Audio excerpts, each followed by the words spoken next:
Professor لوگ آج کل مارکیٹ میں آ رہے ہیں اور حضرت عیسیٰ کے نزول کا انکار کرتے ہیں, معراج کا انکار کرتے ہیں, رجم کا انکار کرتے ہیں, بہت ساری صحیح بخاری اور مسلم کی حدیثوں کا انکار کرتے ہیں. لوگ کہتے ہیں کہ وہ تو اتنے اخلاق سے بات کرتے ہیں, آپ لوگ جب ان پہ رد کرتے ہیں تو جذباتی ہو جاتے ہیں. او بھائی جذباتی اس لیے ہوتے ہیں کہ وہ دعویٰ کیسا کر رہا ہے, وہ ایسے دعوے نہیں کر رہے کہ اب ان پہ ہم دلائل کے تانے بانے, وہ تو اسلام کی جڑیں اکھاڑ رہے ہیں نا. وہ تو بڑے آرام سے اخلاق سے بات کریں گے, اس لیے کہ وہ اتنی غلط بات کر رہے ہیں کہ اگر وہ بدتمیزی سے کریں, بات بھی غلط ہو اور لب و لہجہ بھی بدتمیزی والا ہو, تو پبلک نہیں چھوڑے گی ان کو. وہ مجبور ہیں اخلاق سے بات کرنے پر کہ غلط بات کرو لیکن اتنی تمیز سے کرو کہ لوگ اس کو قبول کر لیں. تو بات بھی دیکھی جاتی ہے کہ کر کیا رہا ہے. ورنہ مرزا غلام احمد قادیانی پر بھی پھر آپ یہ اشکال کریں گے کہ آپ ممبر پہ بیٹھ کے اس کے خلاف اتنا کیوں بولتے ہیں. بھائی اگر اس نے نبوت کا دعویٰ کیا تو ایک اس کی رائے تھی, آپ اختلاف کرتے تو آپ بتا دیں کہ بھئی ہمیں ایکچولی جناب محمد وہ کیا ہے مرزا غلام احمد قادیانی کی ایکچولی ان کی رائے سے ہمیں ڈس ایگری کرتے ہیں. ہم انگلش میں ہم ان کی رائے سے کیا کرتے ہیں, ڈس ایگری. باقی اگر کوئی ان کو فالو کرنا چاہتے بھائی اس کی مرضی. او بھائی یہ نہیں ہے, وہ کیا کر رہا ہے, نبوت پہ ڈاکہ مار رہا ہے. اس سے بڑا جرم نہیں ہے کوئی اپنے باپ کا انکار کر دے, اتنا بڑا جرم نہیں ہے.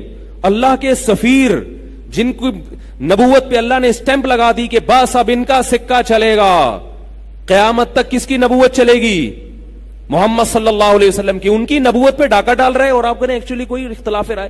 بھائی جذباتی تو ہوں گے, غیرت ہوگی تو غصہ بھی آئے گا, جذباتی بھی, غیرت ختم ہو جائے پھر آپ ایکچولی کر کے بات کرتے رہیں گے, کوئی مسئلہ نہیں یار اس کی رائے تھی. تو اس لیے جو آج کل نئی نئی چیزیں مارکیٹ میں آ رہی ہیں نا, تو مولوی لوگ ممبر پہ ایک دم ایکسائٹیڈ ہو جاتے ہیں, جذباتی ہو جاتے ہیں. اس کی وجہ یہ کہ ان میں غیرت ہے. ہاں میں یہ نہیں کہہ رہا کہ ہر ایک کے خلاف جذباتی ہو جایا کرو, فروئی مسائل ہوتے ہیں چھوٹے چھوٹے, ان میں ٹھیک ہے کہ بھائی ان کی رائے ہے تو میری رائے ہے, عزت احترام کے ساتھ تمام علماء کا اسلاف کا احترام کرتے ہوئے اپنی رائے پیش کر دی اور دوسرے پہ تنقید نہیں کی. لیکن یہ جو بنیادی بڑے بڑے مسائل ہیں جس میں پوری امت پہ فتویٰ لگ رہا ہے, پوری امت ایک طرف ہو رہی ہے, تو اس میں ایسا نہیں ہوتا کہ آپ جناب کوئی بھی بڑے آرام سے بیٹھ کے حضرت عیسیٰ کی حیات کا انکار کر دے, قرآن اس کو واضح لفظوں میں بیان بھی کر رہا ہو, اور آپ کہیں بھائی کوئی بات نہیں دلائل سے ثابت کر دیں. کیا ٹھیک ہے دلائل سے تو ثابت کریں گے, لیکن اس موقع پر جذباتی ہونا یہ فطری چیز ہے. آپ کی بیگم نے آ کے آپ سے کہا کہ جو ہے نا آپ میرے شوہر ہیں, یا یہ کہ وہ آپ کے وہ جو دوسرے ہیں وہ آپ میرے شوہر ہیں, شوہر کو غصہ آئے گا. بھائی 6 سال ہو گئے, چلو ابھی میں آیا ہوتا کمرے میں نیا نیا ہے بھائی, ایک دم غصہ آئے گا. تو بیوی کہہ رہی غصہ کیوں آ رہا ہے, رائے کا اختلاف تو ہو سکتا ہے نا. آپ کی رائے یہ کہ آپ میرے شوہر ہیں, لیکن میری رائے یہ کہ میں کنفیوز ہوں ذرا, آپ نکاح نامہ دکھا دیں, نادرا سے دکھا دیں, اپنا شناختی کارڈ کی کاپی لگا کے, میں سمجھوں اس میں غصہ ہونے کی دلائل سے ثابت کریں. دلائل نہیں ہے تبھی تو آپ کو غصہ آ رہا ہے. وہ فوراً کھڑے کھڑے طلاق دے دے گا, وہ کہے گا دلائل کا ایک طرف. تو خوش اخلاقی بہت اچھی چیز ہے اور خوش اخلاقی ہی سے بات ہونی چاہیے.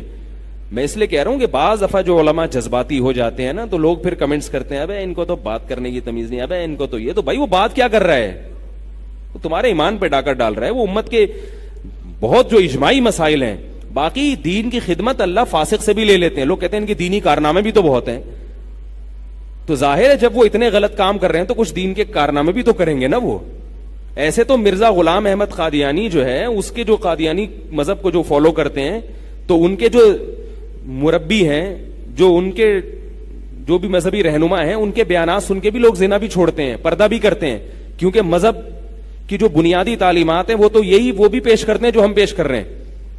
وہ بھی یہی کہتے ہیں چوری حرام ہے. اب کسی قادیانی رہبر کا بیان سن کے کسی نے چوری چھوڑ دی, اب وہ کہے کہ ان کی دین کی خدمتیں بھی تو بہت ہیں, کتنوں کو چوری سے چھوڑ. بھائی ان کا جرم اتنا بڑا ہے کہ اس جرم کے مقابلے میں آپ کی یہ نیکیاں برباد ہو جائیں گی. تو یہ جو بعض پروفیسر, سب کی بات نہیں کر رہا, مجھے کوئی پروفیسر کے لفظ سے چڑ نہیں ہے, بہت اچھے اچھے لوگ ہیں یونیورسٹیوں میں, پڑھنے طلبہ میں بھی اور پڑھانے والوں میں بھی, لیکن بعض لوگ کیا کر رہے ہیں کہ ٹھیک ہے دین کی خدمت بھی کر رہے ہیں, کچھ اچھے کام بھی کیے ہیں, لیکن جرم کی جو ہے نا, یاد رکھو کوانٹٹی نہیں دیکھی جاتی, کوالٹی دیکھی جاتی ہے. کافر ایک جرم کرتا ہے, اللہ کو نہیں مانتا, ساری نیکیاں برباد ہو گئی کہ نہیں ہو گئی, کیونکہ ایک ہے مگر وہ اتنا وزنی ہے کہ وہ اس کے ساری نیکیوں کو کھا جائے گا. تو ایسے ہی آپ ساری زندگی دین کی خدمت کریں, لیکن امت کے تو بنیادی اور اجماعی مسائل ہیں جیسے حضرت عیسیٰ کی حیات ہے اور اسی طرح اور بہت سارے مسائل ہیں جن پر امت متفق چلی آ رہی ہے اور ان کے دلائل بھی ہیں.